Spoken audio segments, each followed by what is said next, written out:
everyone, welcome to Spilled Paint Furniture Flippers. In this video, we're in the final stages of redesigning and refinishing this vintage dresser.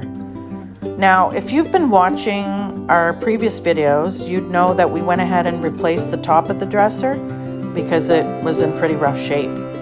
So now that that's done, we can go ahead and apply the first coat of paint, which you can see we're doing here.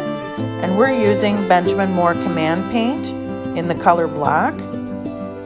Now, Command Paint is a cabinet grade paint that's durable and long lasting, and we just love it.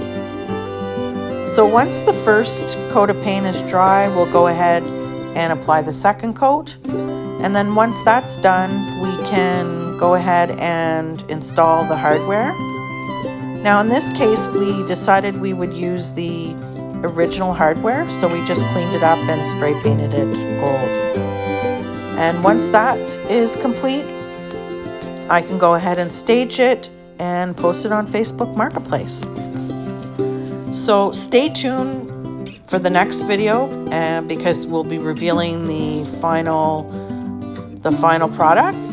And I just want to say thanks for watching. Don't forget to subscribe and hit that thumbs up button. Thanks again, and we'll see you soon.